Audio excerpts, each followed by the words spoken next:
अस्सलामुअलैकुम दोस्तों, मेरा नाम है शारिफ खान। एक बार फिर से मिडिल ईस्ट की तमाम बड़ी खबरें लेकर आपके सामने हाजिर हूँ। सऊदी अरब के धमकी भरे अंदाज में ईरान से मना करने के बावजूद ईरान ने शाहिद 136 ड्रोन का इस्तेमाल करके सऊदी अरब की सबसे बड़ी तेल कंपनी जिसका नाम एरेमको है उसको निशाना बनाया है। सऊदी अरब की तेल कंपनी को तबाह कर दिया है।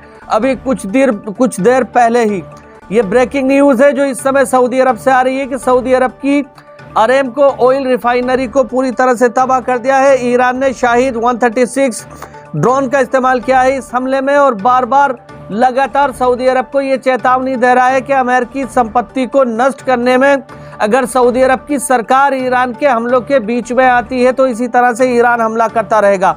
आज सुबह की ही वीडियो में मैंने आपको बताया था कि सऊदी अरब के साथ साथ कुछ और देश जो अरबी देश है लगातार ईरान को धमकाने की कोशिश कर रहे थे, लेकिन ईरान के जो नए सुप्रीम लीडर बने हैं उन्होंने तमाम धमकियों को इग्नोर करते हुए लगातार अपने हमलों को जारी रखा है। न केवल सिर्फ सऊदी अरब की ऑयल रिफाइनरी को निशाना बनाया है बल्कि कुवैत के आसमान को प्रोटेक्ट करने के लिए अमेरिका का US F-15 फाइटर जेट जो उड़ रहा था उसको भी निशाना बनाया है। आप अपनी स्क्रीन पर देख सकते हैं लगातार यहां पर ईरान की तरफ से हमला किया जा रहा है। US F-15 फाइटर जेट को कुवैत के अंदर मार गिराया गया है। कुवैत की सरकार ने इसका खंडन भी किया है, बहुत सारी चीजें कही है, लेकिन ईरानी मिसाइल की क्षमता यहां पर देखने को मिली है कि US के F-15 फाइटर जेट को कुवैत के अंदर जमींदोज कर दिया है। आप अपनी स्क्रीन पर तस्वीर देख रहे हैं। इस तस्वीर के अंदर साफ तौर पर देखा जा सकता है कि कैसे ईरानी मिसाइलों के सामने F-15 फाइटर जेट भी टिक नहीं पा रहे हैं। यानी ईरान ने साफ तौर पर यह कह दिया है कि हम अमेरिका के साथ कोई भी बातचीत करने के मूड में नहीं हैं। ईरानी सुप्रीम लीडर आयतुल्लाह खामनेई का बदला ईरान लेकर रहेगा। अब तक 6 अलग अलग चरणों के अंदर हमला किया गया था। न केवल सिर्फ सऊदी अरेबिया कुवैत में हमले हो रहे हैं बल्कि इजराइल में बड़ा हमला किया गया है ईरान के द्वारा।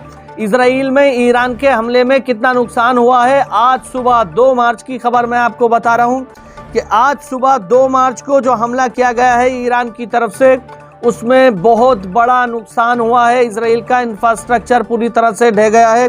वो खबर आगे मैं आपको दिखाऊंगा, लेकिन ईरानी मिसाइलों की जो मारक क्षमता है उसकी अगर बात करें तो आज ईरान की मिसाइलें इजराइल के साथ साथ बाकी अरब देशों पर भी बरस रही हैं और ईरान के ड्रोन शाहिद 136 यहां पर अपना कमाल दिखाते हुए नजर आ रहे हैं। एक और खबर आप मेरे साइड में देख सकते हैं। Iran has neutralised the American air defence system of the UAE। The Iranian Shahid 136 drone flying freely through the area. Dubai के आसमान में ईरान का शाहिद ड्रोन उड़ रहा है और अमेरिका के द्वारा दुबई में जो एयर डिफेंस सिस्टम लगाए गए हैं वो उसको डिटेक्ट नहीं कर पा रहे हैं, उसको मार नहीं पा रहे हैं। ईरान के पास उस टेक्नोलॉजी के हथियार हैं कि जिसके अमेरिकन एयर डिफेंस सिस्टम भी डिटेक्ट नहीं कर पा रहा है। आपने सुना होगा काफी खबरों के अंदर ये बताया जा रहा है कि दुबई के अंदर अमेरिका के सबसे मजबूत एयर डिफेंस सिस्टम लगे हुए हैं। ज्यादातर ईरान की मिसाइलों को इंटरसेप्ट कर लिया जा रहा है, लेकिन शाहिद ड्रोन आसमान में उड़ता हुआ साफ नजर आ रहा है। इस तस्वीरों को देखकर यह अंदाजा लगाया जा सकता है कि जो खबरें वेस्टर्न मीडिया के द्वारा दुनिया के सामने लाई जा रही हैं वो काफी हद तक गलत हैं। और इसी के साथ साथ आपको बता दूं कि ये आसमान में उड़ता हुआ शाहिद 136 ड्रोन जो इस समय यूनाइटेड अरब अमीरात के आसमान में उड़ रहा है, इसने हिट किया है, इसने टारगेट किया है अबू धाबी में। अबू धाबी के अंदर उस एरिया को टारगेट किया है जहां पर बड़ी संख्या में ये बताया जा रहा है कि अमेरिका के ऑफिशियल्स और अमेरिका की बड़ी संपत्ति यहां पर है, अमेरिकन लोगों का यहां से कारोबार है। इस जगह को निशाना बनाया गया है अबू धाबी के अंदर। यूनाइटेड अरब अमीरात में अबू धाबी को आज फिर से निशाना बनाया गया है। कुवैत के अंदर F-15 फाइटर जेट को मारा गया है। सऊदी अरब की ऑयल रिफाइनरी को मारा गया है। इसी के साथ साथ बहरीन का ऑयल पोर्ट पूरी तरह से तबाह कर दिया गया है। ईरान लगातार इन अरबी देशों के ऊपर हमला कर रहा है क्योंकि ये अरबी देश अपने आसमान का इस्तेमाल करने से अमेरिका को रोकने के लिए कोई सख्त कदम नहीं उठा रहे हैं। और दोस्तों इसी के साथ साथ अब मैं आपको बताता हूं कि इजराइल में कितने हमले किए हैं। बताया जा रहा है कि बीती रात से आज सुबह 10 बजे तक तकरीबन 200 मिसाइलों से इजराइल पर हमला किया गया है। इजराइल के अलग अलग जगहों को निशाना बनाया गया है और सेंट्रल इजराइल जो इजराइल की राजधानी है यानी तल अवीव उसको खास तौर पर निशाना बनाया है। ईरान के द्वारा इजराइल पर जो हमला किया गया है उसमें बैलिस्टिक मिसाइल का इस्तेमाल किया गया है। बैलिस्टिक मिसाइल की मारक क्षमता बहुत ज्यादा होती है और इसकी स्पीड भी बहुत तेज होती है। बैलिस्टिक मिसाइल इजराइल पर ईरान इसलिए इस्तेमाल कर रहा है क्योंकि बैलिस्टिक मिसाइल को डिटेक्ट करना इजराइल के लिए काफी मुश्किल है। साइड में आप देख सकते हैं करंट रिपोर्ट ने छापते हुए बताया है Iran has launch ballistic missile toward Israel, यानी कि ईरान की तरफ से एक लहर दागी गई है, एक लहर छोड़ी गई है बैलिस्टिक मिसाइल की, जिसने अशदूद, तल अवीव, यरूशलेम, किरियत शमोना और हाइफा जैसे जगहों को निशाना बनाया है, इन शहरों को निशाना बनाया है। इजराइल से कुछ वीडियोस भी सामने निकल के आई हैं जिसमें इजराइल की जनता जो इस समय शेल्टर के अंदर मौजूद है उनके अंदर घबराहट का माहौल देखने को मिला है और इजरायली प्रधानमंत्री बेंजामिन नेतन्याहू को फटकार लगाते हुए लोग कह रहे हैं कि जब तुम्हारे पास पूरी तरह से सुविधा उपलब्ध नहीं थी तो तुमने ईरान के साथ में पंगा क्यों लिया, ईरान के ऊपर हमला क्यों किया। लोग बहुत ज़्यादा परेशान हो रहे हैं। इजरायली प्रधानमंत्री बेंजामिन नेतन्याहू के खिलाफ इजराइल के लोग भी हैं। अगर आप ये समझते हैं कि इजराइल में सब लोग ये चाहते हैं कि ईरान के ऊपर हमला हो या ये जंग हो, तो ऐसा नहीं है। हर देश के अंदर अच्छे बुरे लोग सभी तरह के होते हैं। इजराइल में कुछ लोग ऐसे हैं जो लगातार नेतन्याहू की नीतियों का खंडन कर रहे हैं, अमेरिका की नीतियों का खंडन कर रहे हैं और ये कह रहे हैं कि इजराइल को शांति प्रिय तरीके से रहने दो, लेकिन नेतन्याहू और अमेरिकी राष्ट्रपति डोनाल्ड ट्रंप के होते हुए ऐसा संभव नहीं है। इसलिए बड़ी संख्या में लोग नेतन्याहू के खिलाफ भी हो चुके हैं।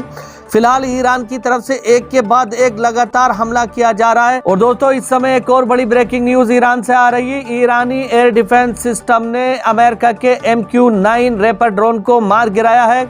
अमेरिका को बड़ा झटका दिया है। MQ-9 रैपर ड्रोन की कीमत $3.2 मिलियन है, यानी कि $32 मिलियन का एक और MQ-9 रैपर ड्रोन ईरानी एयर डिफेंस सिस्टम ने मार गिराया है। तो यहाँ पर यह भी देखने को मिल रहा है कि ईरान के अंदर जो एयर डिफेंस सिस्टम लगे हुए हैं वो भी बहुत ज़्यादा एडवांस है। रशिया ने ईरान को मदद की है इन एयर डिफेंस सिस्टम को एडवांस लेवल पर लेकर जाने के लिए। इस समय ईरानी एयर डिफेंस सिस्टम अमेरिका और इजराइल से आने वाली मिसाइलों को बड़ी संख्या में रोक भी रहे हैं और इसी के साथ साथ अमेरिका के MQ-9 रैपर ड्रोन जैसी बड़े ड्रोन्स को मार गिरा रहे हैं। इसी के साथ साथ आपको बता दूं एक और बड़ी खबर आई है दोस्तों। मिडिल ईस्ट ऑब्जर्वर ने इस खबर को साझा करते हुए बताया है और इजरायली टीवी चैनल 12 पर यह खबर चल रही है। जब इजराइल के अंदर ये खबर चल रही है तो आप समझ सकते हैं कि सही होगी।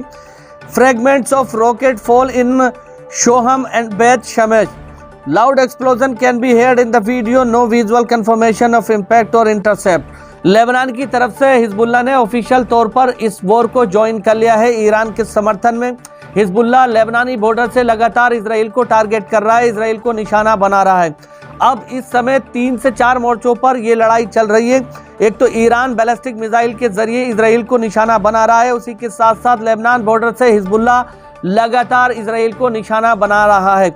हालांकि लेबनान की ऑफिशियल गवर्नमेंट ने कहा है कि हम ईरान के समर्थन में खड़े हैं, लेकिन लेबनान की ऑफिशियल गवर्नमेंट ने अभी तक इस वॉर को ज्वाइन नहीं किया है। तो यहाँ पर यह भी कहा जा रहा है, अमेरिका की तरफ से बार बार धमकी दी जा रही है कि अब का जो नंबर होगा वो लेबनान का होगा। लेबनान पर ग्राउंड ऑपरेशन भी कर सकता है इजराइल। आपको बड़ी खबर बता रहा हूँ, इजराइल की तरफ से ब्रेकिंग न्यूज आ रही है कि लेबनान पर ग्राउंड ऑपरेशन करने की तैयारी चल रही है। इजराइल के जो फौज के कमांडर हैं इस समय वो मीटिंग कर रहे हैं और कुछ हद तक ये कहा जा रहा है कि किसी भी समय लेबनान के अंदर ग्राउंड ऑपरेशन शुरू हो सकता है। लेकिन ग्राउंड ऑपरेशन शुरू होने से पहले लेबनान के हिजबुल्ला संगठन की तरफ से इजराइल पर बड़ी संख्या में रॉकेट दागे जा रहे हैं। इस खबर के अंदर ही आप देख सकते हैं कि शोहम और बेत शमेश का जो एरिया है ये इजराइल के वो एरिया हैं जो लेबनान बॉर्डर से लगते हुए एरिया हैं। तो इनको निशाना बनाया जा रहा है, लगातार सर्विलेंस सिस्टम को टारगेट कर रहा है। कुल मिलाकर अगर देखा जाए तो बीते 24 घंटे के अंदर ईरान और लेबनान ने दोनों ने मिलकर कई सारी जगहों को निशाना बनाया है। और ईरान के बारे में ये जो खबर आ रही थी कि अमेरिका कह रहा है कि ईरान बातचीत करने के लिए तैयार है, तो ईरानी सुप्रीम लीडर आयतुल्लाह खामनेई के जो एडवाइजर थे लारजानी, उनका बयान आया है। उन्होंने कहा है कि ये सारी खबरें झूठी हैं, हम अमेरिका के साथ निगोशिएशन करने के मूड में नहीं है और हम अमेरिका के साथ कोई भी बातचीत नहीं करेंगे। ये युद्ध शुरू किया है अमेरिका और इजराइल ने और इसको खात्मे की तरफ ईरान लेकर के जाएगा। दोस्तों, मिडिल ईस्ट में अरबी देशों ने अगर पलटकर ईरान पर हमला करना शुरू कर दिया तो ये जंग और भी ज़्यादा बढ़ जाएगी। इसके बाद कुछ देश तो सीधे तौर पर ईरान के साथ जाएंगे और कुछ देश उन अरबी देशों के साथ जाएंगे जो पलटकर हमला करेंगे। इससे रीजन के अंदर टेंशन बढ़ जाएगी, माहौल ख़राब हो जाएगा और कहीं ना कहीं पूरे मध्य पूर्व का जो एरिया है, अरबी दुनिया का जो एरिया है, वो जंगी मैदान बन सकता है। लिहाजा इन सारी चीज़ों को रोकने के लिए एक ही कदम बढ़ाने की कोशिश की गई थी कि इजराइल ईरान पर हमला नहीं करे, ईरान के सुप्रीम लीडर आयतुल्लाह खामनेई को नहीं मारे। मध्यस्थता की बात चल रही थी, शांति की बात चल रही थी। उन तमाम चीज़ों को इजराइल ने एक साइड में रखकर हमला कर दिया, जिसके परिणाम गंभीर भुगतना पड़ सकते हैं। तो इस वीडियो में बस इतना ही। बाकी आगे आने वाले 1 घंटे के बाद जो वीडियो होगी उसमें ताज़ा तरीन और हमलों की जानकारी मैं आपको दूंगा। अगर आप हमारे चैनल पर पहली बार आए हैं तो चैनल को सब्सक्राइब करके बेल आइकन पर ऑल का बटन जरूर सेलेक्ट करें। मिलते हैं अगली वीडियो में, तब तक के लिए खुदा हाफिज। जय हिंद, जय भारत।